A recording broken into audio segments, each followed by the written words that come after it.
আমি সকাল 10টা থেকে রাত 9টা পর্যন্ত কিভাবে স্টেপ বাই স্টেপ কাজগুলো করলাম, তাহলে পুরো ভিডিওটাই দেখতে থাকেন। হ্যালো ফ্রেন্ডস, গুড মর্নিং, নমস্কার সবাইকে। ইলাস ব্লগে স্বাগত। কেমন আছেন সবাই? আশা করি ভগবানের কৃপায় ভালোই আছেন। আমিও তো অনেক ভালো আছি আপনাদের আশীর্বাদ আর ভালোবাসায়। এই তো সকালবেলা আজকে ব্লগটা দিছি, দেখে গলাটা কেমন জানি মোটা মোটা কণ্ঠ লাগছে, কারণ আজকে বন্ধের দিন, এই জন্য রান্নাও একটু দেরিতে, তাই ভাবলাম যে আজকে সকালবেলায় ভয়েসটা দিয়ে নিই। এই তো প্রথমে কচু ভাজি করলাম, এখন এই যে মাছগুলো ধুয়ে নিচ্ছি ভালো করে। আগে এই যে কাজের খালা ধুয়েছিল, এই জন্য মাছগুলো ভালো ধোয়া হয়েছিল না, এই জন্য আজকে আবার আমি লবণ দিয়ে ভালো করে ধুয়ে নিলাম। আর লবণ দিয়ে ভালো করে না ধুলে তো মাছ খেতেও ভালো লাগবে না, আর গন্ধ হবে। এই যে ওই কচুর কচুর ডগাগুলো আমি আগে ভাপ দিয়ে নিলাম, এখন আমি পেঁয়াজ রসুন এগুলো দিয়ে ভেজে নেব পরে। এখন আগে আমি পাট শাকগুলো ভেজে নিচ্ছি, পাট শাক ও পেঁয়াজ রসুন দিয়ে ভেজে নিব আজকে, কারণ এক এক দিন এক এক পদ না খেলে তো ভালো লাগে না, প্রতিদিন এক পদ খেলে ভালোই লাগে না। এর আগে ঝোল শাক রান্না করছিলাম, আজকে এভাবে ভাজি করছি। আর ওই যে ওই সাইডের চুলে আবার চাও বসিয়ে দিয়েছি। পাট শাক ভাজি আমার হয়ে গিয়েছে। পাট শাক ভাজি কিন্তু এভাবে খেতে খুবই ভালো লাগে। আপনারা কে কে খেয়েছেন তারা আমাকে কমেন্ট করে জানাবেন। এখন আবার আমি ওই যে কচুগুলো যে আমি একটু ভাপ দিয়ে নিয়েছি, তার জন্য যে কালো জিরে সোমবার দিয়ে পেঁয়াজ রসুন দিয়ে ভাজি করব আজকে। আজকে আর মাছের কাঁটা দিয়ে রান্না করব না। আরেকদিন মানে শাশুড়ি মা বললো যে তুমি এর আগে একদিন ভাজি করছিলে এই কচুর ডগাগুলো, খুবই টেস্ট হয়েছিল, আজকে ওইভাবে রান্না করো। এই জন্য ভাবলাম যে শাশুড়ি মার কথা তো আর ফেলা যায় না, তাহলে আজকে ভাজি করি। এই যে 1 চামচ আমি চিনি দিয়ে দিলাম, একটু ধনে গুঁড়ো দিয়ে দিলাম। এই কচুর ডগা কিন্তু একটু মিষ্টি মিষ্টি হলে ভালো লাগে। আর বন্ধুরা, আমার ভিডিওটি একটা লাইক দিয়ে ভিডিওটিকে কন্টিনিউ করবেন, তাহলে আপনাদের একটা লাইক আমার ভিডিওটিকে এগিয়ে যেতে সাহায্য করবে।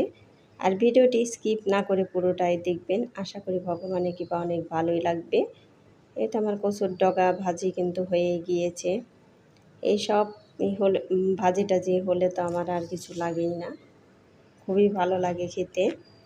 তারপর আবার চা করে নিয়েছি। এই যে এটা বড় মেয়ের মাঝখানেরটা আমার, ওইটা হলো শাশুড়ি মা। কারণ এখন আবার একটু চা খেয়ে নেব, তারপরে যে বড়দিকে বললাম আজকে রান্না আপনি করবেন। দেখেন, আপনারাই বলেন, আমি এই গাজীপুর আসার পরে বড়দি কিন্তু আর রান্নাঘরে আসে না, রান্নাও করে না।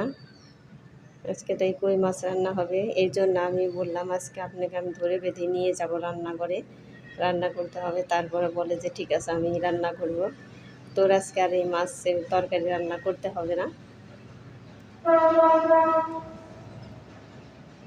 আসলে ধরে বেঁধে না, বড়দিকে আগে বলছি, বড়দি আগে মানে রাজি হয়ে গেছে, ঠিক বলছে যে ঠিক আছে আমি রান্না করবো আজকে, আজকে আবার স্কুল নাই, এই জন্য। এই যে দেখেন, এই যে স্টোর রুমে মানে বোতল বয়াম কোনো কিছুরই অভাব নেই।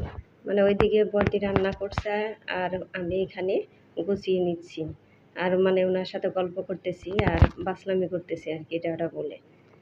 বড়দিকে বলছি যে আজকে আমার বন্ধুদের দেখিয়ে দিব যে আপনার স্টোর রুমের অবস্থা, যে শুধু কেনাকাটা করেন, একভাবেই কেনাকাটা করে।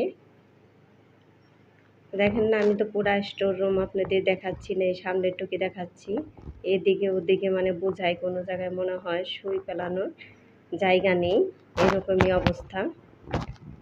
আর এই যে লটকন, এইটি মানে পচেই গিয়েছে, আর শুধু মানে থাকতে থাকতেই আরও অনেক ফল কিনে আনে, এই জন্য ছেলেমেয়েরাও মানে আরও খেতে চায় না। ওই যে আরও কতগুলো, তারপরে ওই যে ওদিকে আপেল মালটা, মানে কোনো কিছুরই নাই, অভাব নেই। কয়েকদিন পর পরই নিয়ে আসে, তারপরে যে পচে যায়, তারপর ফেলে দিতে হয়। আর ওই যে দেখেন মালটা, বড়দি বলতেছে দেখা তোর বন্ধুদের, আমি বলছি হ্যাঁ ঠিকই আছে, আজকে আমার বন্ধুদের দেখাবো যে এটা কি ঠিক। এই কিনে এনে এনে ফেলে দেওয়া পচিয়ে। ওই যে ওদিকে কিন্তু পরদিন মাছ ভাজা প্রায় হয়ে গিয়েছে। এই যে এখানে আবার 4টা মাছ ভাজি করেছে, 2 মেয়ের জন্য, ছেলের জন্য আর বড়দার জন্য। ওরা আবার মাছ ভাজি খুবই পছন্দ করে, কিন্তু আমার মেয়ে এই মাছ খাবে না। ও যতই ভেজে যেভাবেই দেওয়া হোক খাবেই না। এই কই মাছের গন্ধ নাকি ওর ভালোই লাগে না। এই যে এই কই মাছ রান্না হবে আজকে কচু দিয়ে। তার জন্য পেঁয়াজ দেওয়া হয়েছে কয়টা। আর এই তরকারিটাও তো খুবই টেস্ট হয়েছিল, কচু দিয়ে কই মাছ। আপনারা কে কে পছন্দ করেন তারা আমাকে কমেন্ট করে জানাবেন। আর বন্ধুরা, যে যেখানেই থাকেন, দেশে বা দেশের বাইরে, সেখান থেকে আমার ভিডিওটি কষ্ট করে দেখে নেবেন এবং ছোট্ট করে সুন্দর করে একটা কমেন্ট করে জানাবেন। আর বন্ধুরা, আমার ভিডিওটি ভালো লাগলে একটা সাবস্ক্রাইব করে পাশে থাকা বেল আইকনে ক্লিক করে দিবেন, তাই নোটিফিকেশন চলে যাবে সবার আগে আপনার কাছে। আর আমার ভিডিওটি বন্ধুদের মাঝে শেয়ার করে দিবেন। এই তো আমি এই র্যাকটাও একটু মুছে নিচ্ছি। এই দেখেন না কি অবস্থা। ওই খালারা করে কি, ওই যে বাসনপত্র ধুয়ে ধুয়ে সব ভিজা তাই এখানে রেখে দেয়। সব সময় বলি যে ওই গামলায় রেখে ঝর্ণা দিয়ে তারপরে এখানে আমরা রেখে দেবো। তা না করে ওরা করে কি, তাড়াতাড়ি ধুয়ে ধুয়ে এইখানে রেখে দেয়, তারপরে এখানে দাগ পড়ে যায় একদম। এই যে ওনাদের থাল বাসন ধোয়া, তাই আমি আবার একবার ধুয়ে নিচ্ছি। শুধু ওনাদের ধোয়া খেলে কিন্তু ময়লা সহই খেতে হবে। ওই যে বর্দে আবার মরিচের গুঁড়া ওখানে বয়ামে ঢেলে নিল। এগুলো আমি ঝিটকা থেকে ভাঙিয়ে নিয়ে এসেছি। খুবই সুন্দর কালার হয়েছে, কারণ মরিচের বোটাগুলো ফেলে দিয়েছি সুন্দর করে সবগুলো বোটাই। শাশুড়ি মাকে দেখে দেখে মানে ওগুলো শিখা, ওইভাবে করেছে। এই জন্য মরিচের গুঁড়ার কালারটা খুবই ভালো হয়েছে। এই যে এখানে থাল বাসনগুলো গুছিয়ে নিচ্ছি। মানে দুইজনে কাজ করলে কিন্তু কাজ করে খুবই আরামও পাওয়া যায় আর কাজ গুছিয়ে নেওয়া যায় তাড়াতাড়ি। যে বললাম তো, বড়দি ওদিকে রান্না করছে আর আমি এদিকে এই কাজগুলো গুছিয়ে নিচ্ছি। আর যদি আমার একাই সব কিছু করতে হতো তাহলে কিন্তু অনেক সময় লেগে যেত এবং পরিশ্রমও হতো অনেক। এই কচুর তরকারিটা হয়ে গিয়েছে। তরকারিটা তো খুবই টেস্ট হয়েছিল। আমার কিন্তু ওগুলো দুপুরে রান্না হয়ে গেল। আর এই যে এখন আবার রাত 9টায় আমি এই যে এগুলো গুছিয়ে নিচ্ছি। ওদিকে আটা মাখানোর জন্য জল বসিয়ে দিয়েছি। আর এদিকে আমি এই যে যা মাজার বাকি আছে এগুলো মেজে নিচ্ছি। কাজের খালারা কাজ করলেও কিন্তু নিজেদের কাজ অনেক থেকেই যায়, আর সব কিছু কিন্তু তাদের জন্য ফেলে রাখা যায় না। এই যে চার কাপ টাপ এগুলো কিন্তু তাদের দিয়ে আমি মাজাই না, কারণ এগুলোতে চা খেলে ভালো লাগবে না। আর যদি তারা মাজেও তারপরেও আমি এগুলো ধুয়ে রাখি আবার ভালো করে। এই তো আমার এগুলো ধুয়ে নিব, ধোয়া হয়েই গেছে প্রায়ই। আর বন্ধুরা, টাইটেল দেখেই তো বুঝে যাচ্ছেন আজকের ভিডিওটা কি হতে চলেছে। আমি সকাল থেকে 10টা থেকে রাত 9টা পর্যন্ত কিভাবে স্টেপ বাই স্টেপ কাজগুলো করলাম। আর আমার অনেক দিদিভাইরা আপুরা এত সুন্দর সুন্দর কমেন্ট করে, এত আমাকে ভালোবাসা দেয়।